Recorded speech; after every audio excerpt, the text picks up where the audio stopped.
way to go right to my computer. Okay. Now I'm gonna make something special for you, Cole. Oh, Yeah. who took all the pieces off the board? Huh? Me? You're not supposed to. You're supposed to leave them there. They're blockers. Oh, okay. Well, I remember because I took a Okay. picture. Okay, well, I'll put those back up there. Yeah.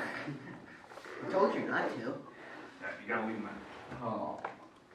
Well, I can't wait till Sean has it. Dude, All right, I would have So- moved. so here's the idea. What we're talking about today. We are talking about the compound interest. What you're looking at right here is the actual formula for compound interest. Goal today is to talk about the definition of it.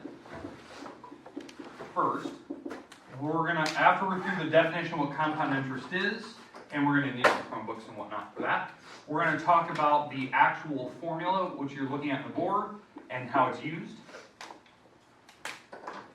And then the goal today is to talk about, obviously, the uses and how to actually calculate it.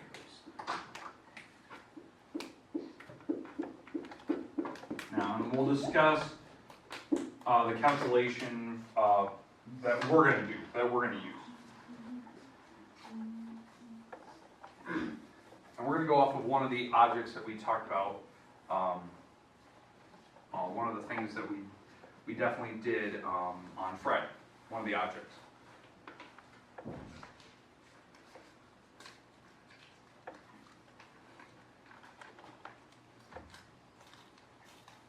Okay, and again, I'll write the formula down a little bit bigger, but I want you to write this down. These are the definitions. I thought it was just easier showing you this, then we can go into it.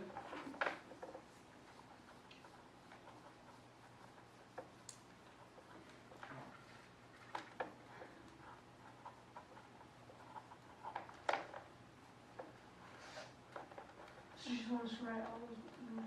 Yeah, so if you want to write down like what A stands for, P stands for R, N, and T. And then we'll talk about how to do this. And now, obviously, I'm not going to expect you to be able to replicate this formula, but I do want you to know it. Like, not to memorize it, but to know, like, there is a formula that out there that exists that we can calculate compound interest. But more or less today is like, well, what is it? What do we use it for? How can we do it, and how can I make it easier for you so that you understand it? Okay, that's kind of what we're going to talk about.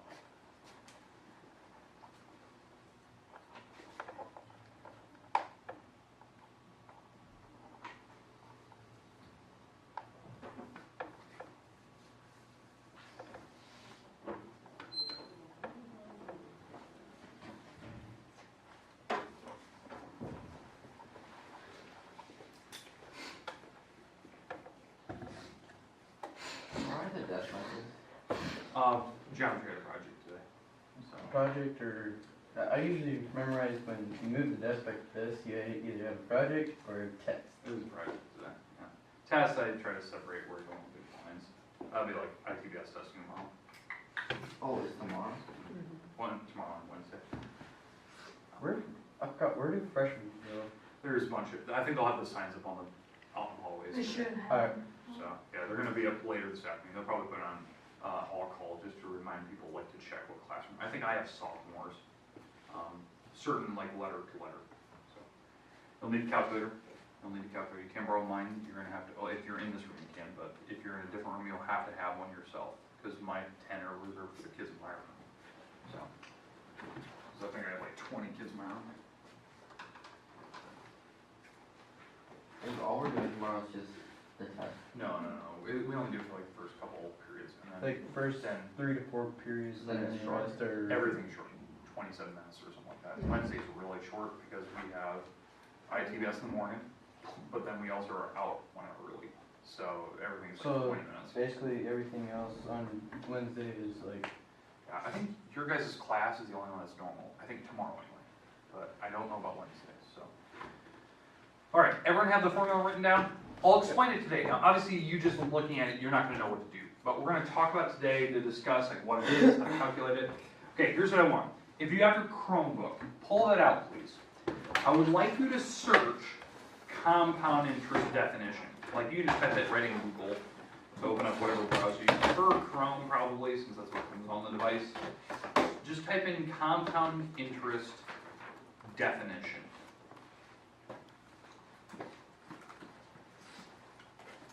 I'm gonna get rid of this, I'm gonna put the formula on the board so we can discuss it here in a little bit.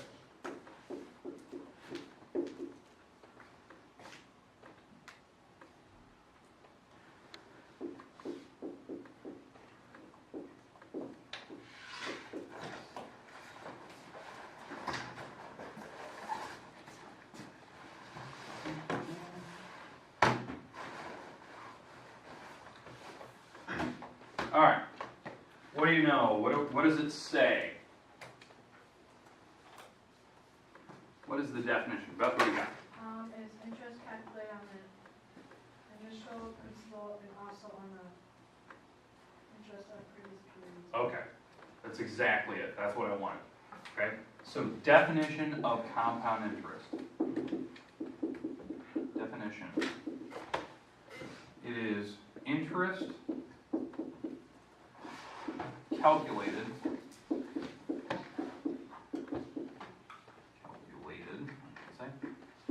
on an initial amount and on any previous interest.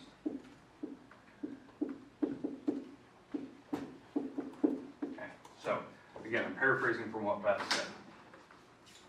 The best way I can explain this, when we did simple interest the other day, when we did some of the objects in this room, I think on Friday we talked about, I think we used a Nissan GTR, like a car. I think one of the other objects we did in this classroom, I think, Hannah, I think we picked your washing machine. I think that was one of the other objects.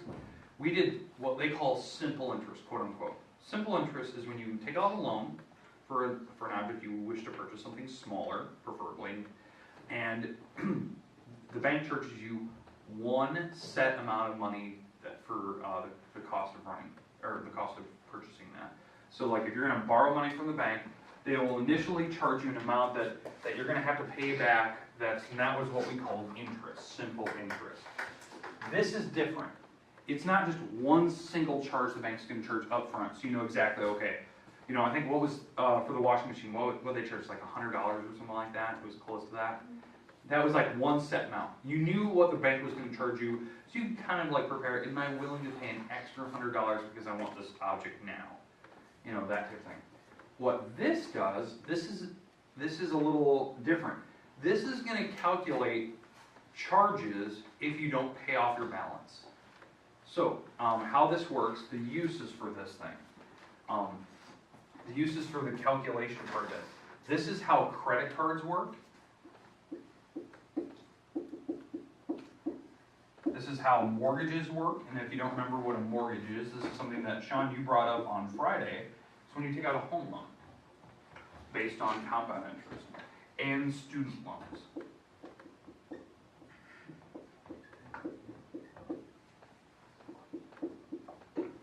Student loans. If you don't pay off the balance, what will happen each month, a little bit of extra charge will be put on every month because you're not paying it off completely. That's basically what I can tell you in a nutshell, what this is.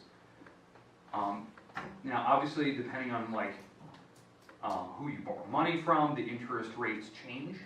Like for instance, if you go to a bank, they have a set interest rate that they charge you for that home loan. If you go to a credit card companies have their own interest rates. I know that all the interest rates in the United States went up recently because of President Trump. He raised all the rates. So I think credit cards were like by default 21% interest. Now they're 24% interest. And I'll do the calculation on that. I'll show you the differences.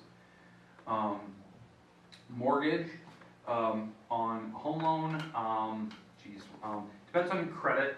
Mortgages can be, you know, I think a mortgage on a house. I think when me and my wife purchased, I think the mortgage or the interest rate on our house was 2.5% on a mortgage for the house we purchased for 30 years for a mortgage. financial charge, and they break that up over the certain amount of months that you bought the house for. I think when my parents originally bought a house, and this was in 1970, when my parents first bought their first home when they were married, their interest rate was 12%. And that wasn't because they had bad credit, that was just the interest rate back then. So it fluctuates. Let's see. Credit cards. Credit cards, I know for a fact, all major credit cards are about 24% interest now. There are certain credit cards where they'll give you the first month, or the first year, 0 interest.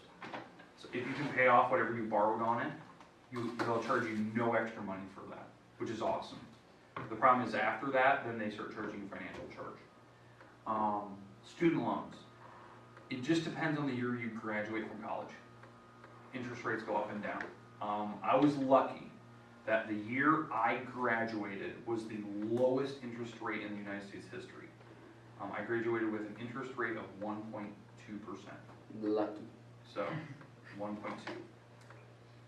I think it immediately went up. I think the next year was already 5%. Like it jumped, and now it just kind of goes up from there. And it was just lucky. And how you're guaranteed those, you consolidate your loan with whatever company you borrow the money from, and then what that does is it locks in your interest, so that the interest rate won't change. It's not a flux interest rate. It's a set, like solids interest, okay, which is kind of rare. Ms. Schmidt, do you know like if you want to, you can make up numbers if you wish, but interest rates for maybe your schooling, college, or housing, if I you should know remember? our house one, because we just were adding on, so Okay. I should know it, but I Yeah. don't know. Yeah, so it changes, right? It does. So interest on housing, when you first take out that loan, it's gonna be good. Every year, it kind of changes up and down. So you want to try to lock in when the time's right.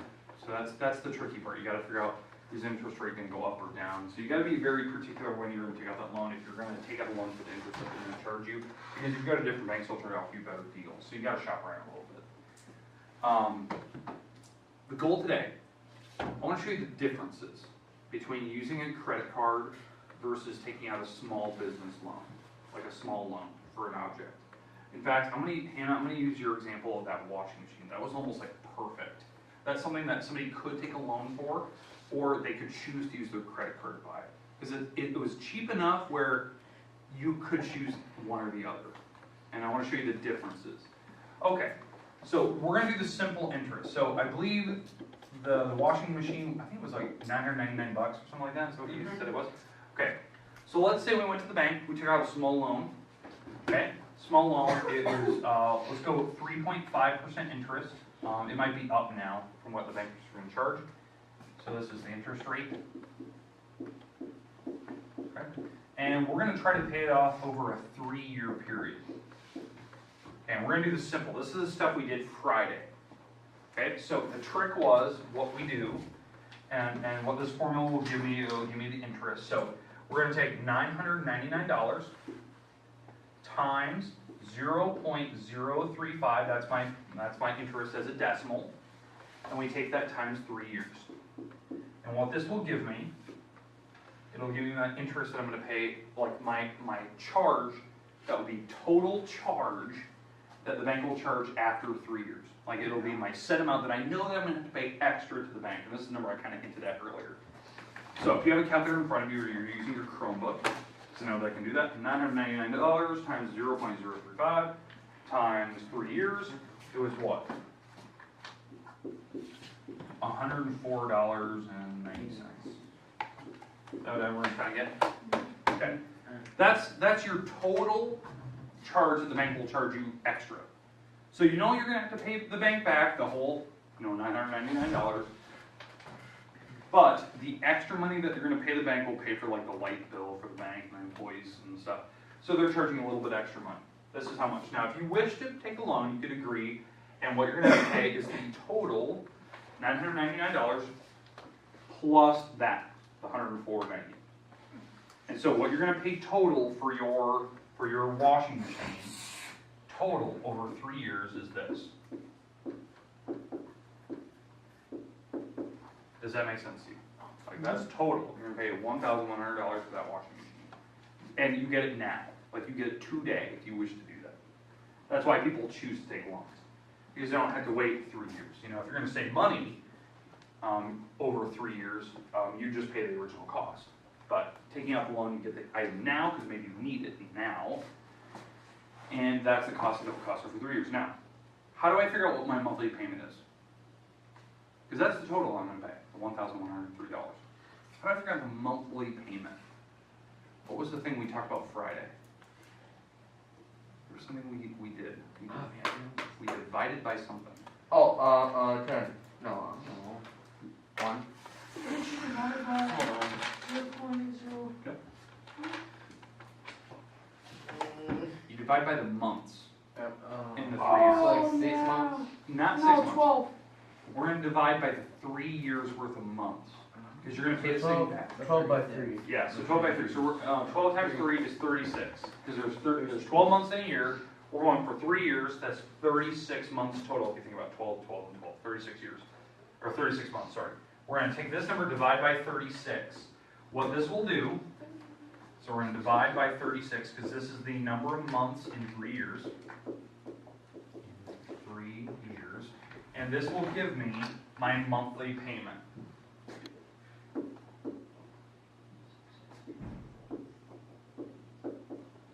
$30.66 a month. And I have my brand new washer. Not bad, right? 30 bucks a month. Make little payments on that over 3 years, you know, 30 bucks every month.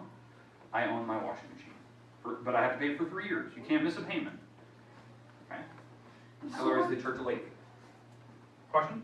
So what, if you miss payment, what happens? They do a financial charge, so they charge you a set amount, okay? Like maybe they charge you $25, something like that. But then they add that to your total. So you're gonna pay your, you know, your $30 every month. But at the end of 3 years, you'll have whatever charges you built up, you have to pay those off before you own the item, okay? If you stop making payments, like at any point, they will collect your washing machine from you. So all that money you paid up till that point, they will collect the washing machine, and you do not get your money back. So now they have a washing machine, they have the money you paid up till that point, your credit score now has went down, so now the bank will not give you a loan anymore, basically, in theory. And what they'll do is they'll turn around and sell the washing machine again, so somebody else that wants it. That's why you'll see like cars out in front of banks that have for sale signs. Somebody possibly didn't have the financials, they couldn't make the payments. The bank has collected the car back, and they're going to sell it. So that's one way you can get a car for really cheap. You can go to the bank, buy the car, and they'll sell you the car for whatever's left on the car. Huh. So it's like a car in front of the bank? It could be- in that it could be little- really That little cheap. area Yep. that they had the impound cars? Yep. So that should be cheaper than, Yeah, that will actually It's be like a- cheaper than paying the original cost of the car. like it's just like brand new off the lot? Yeah. And It could be whatever's left on payments. Sweet. So, because somebody made some certain amount of payments on the vehicle, maybe they made the first couple of years of it. Yeah, But they did. They That could be couldn't like- afford it, maybe they lost their job, they had to get rid of the car, That could be like from $100 to whatever's left. grand. Yeah. So, you just have to go talk to the bank, see what's left, what's owed. The bank will only charge what's left on it, because they just need to square up. They don't care about making money. They will make a little money because of the interest and stuff, but they'll charge whatever's left in that car, which is kind of nice. So that's What part if of you also one. bank with that? Hmm? What if you also use that bank as like a banking? Then it's even better, because now you have like first dibs on it, basically. Oh, sweet. So, alright, so that's something to always kind of keep track of. I wish there was a website in the area that kind of did that, where you can keep track. You just have to talk to banks and kind of see what's out front. So sometimes you get lucky, you get find a little gem that you can buy for really cheap. Okay, now, that's if you take your simple interest. The simple loan we did Friday. Today's stuff is not that. What? Today's stuff is called compound interest. This is if you're to use your credit card to buy the same washing machine. And you're Oh, going to so make it's like- payments. So, Taking it off your credit card, not. exactly. So now you're paying the credit card company, not the bank. Okay? So the credit card company has their own interest. So that's what we're going to talk about, and that's what I want to show you this number. So the original amount they're going to borrow, that's my P. This is my principal. And that's the formula you're seeing over there. The formula for the simple interest, this formula we just did 2 minutes ago, was this formula. It was the interest you had to pay at the bank was the principal times the rate times the time. The years. That's what we did. Principal amount that we borrowed times the interest rate times the number of years. That's how you find interest for simple interest. We're doing compound interest. This is different. We're going to borrow an initial amount. We're going to put this washing machine on my credit card. So this is the amount that I'm going to charge with the credit card. Okay? The interest rate. So this is the R, the interest rate, which is R, as is the lowercase r, I should say. This is the interest rate that the bank will charge you. It's 24% interest. Okay? Now, if you were lucky and you just got your credit card, it might be 0% for the first year. Okay? But let's just say you've had your credit card for a long time, and they're gonna charge you 24%. Now that is not per month. That is your annual interest rate. That's what they charge you over an entire year of having that charge on your credit card. Okay, so we'll have to figure out this number here in a second. Okay, I'll show you how that's changed. Okay, the N is how many times they compound. How many times they compound the charge. What I mean by that. The compound charge is if you don't make a payment or you don't pay off the credit card, right? Because you have $1,000 in your credit card, right? If you don't pay it off, that's how many times they'll charge you for this financial charge every year. So this compound makes a difference. Most credit cards will always charge you a compound charge, once a month. So at the end of the month, on January 30th, February 28th or 29th, depending if it's leap year, March 31st, they're going to charge you a certain fee. And what that fee is, it's a part of the annual interest rate. It's a certain portion of that. So you got to know how many times they're charging you. Every credit card charges you once a month. Okay? There are certain banks that will give you compound interest on savings account. That's kind of nice. If you can find one of those, where maybe they'll give you a compound charge, where they'll give you some extra money in your savings account, because maybe they'll charge you, they'll give you interest rate, interest, every couple months. That's kind of awesome. Compound charge. That's usually on certain accounts. And then the last thing we have to talk about is the time. Now, obviously, we're going to use the same time frame. The time we're going, how many years?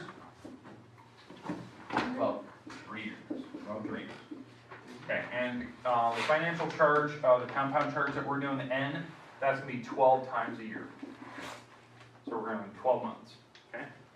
All right. My goal right now is to show you what you would pay on your credit card now, right now, for the same washing machine. Now, do you agree that this washing machine isn't super expensive? Not crazy. It's not crazy expensive, but they will charge you more money if you choose to use a credit card versus a simple interest. Okay, so here's how it works. You take your principal amount, and I'm using that formula over there, by the way. I'm using this formula. This is the formula I'm using. So I'll explain how this works. So we're taking my initial amount, the $999, times 1 plus, now what's my interest? 24. Yeah, so it's 0.24, right? We have to write it as a decimal. We're going to divide how many times did they charge me per year? 12. 12 times per year, 12 times. And then in the power, we take the N times T. The 12 times how many years we go out? 3 years. Okay? Does that make sense? All right, so here's how it works. $999 times, in this parenthesis, we have to figure out this number. So what I need first, on your calculator, I would like somebody to take 0.24, divide by 12. I believe it's 0.02 or something. Yeah, 0.02. Okay. That's this number. That's the 0.24 divided by 12. And we're going to add that to the 1. Okay? So times 1 point. Okay, yeah. Okay, we're going to add that, right? And now up in the power, up here in the power, we have to take 12 times 3. That's the number of times they charge you per year, times how many years you go out. So 3 times 12, 36. Okay, so now to do your final calculation, this is the part that always gets people. They're always like, okay, I don't know how to do this. Okay, so this is the final part. 1.02. Now, why I'm getting that number, I'm adding the 1 plus the 0.2, right? 0.02. So that's when I add them together. We have to put that to the 36th power. So to do that on a calculator, they usually have a little exponent key.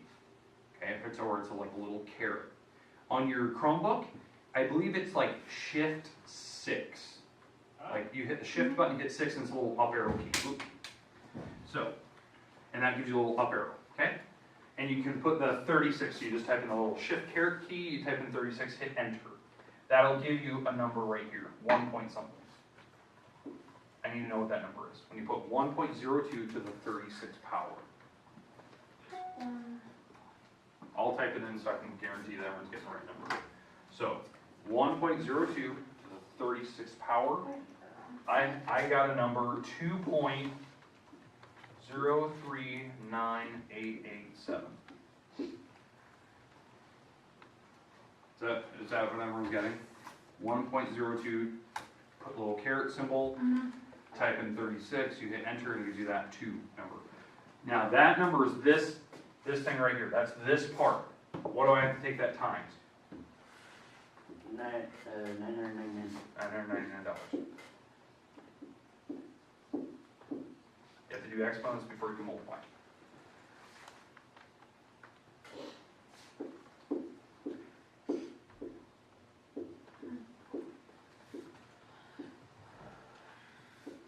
There you go.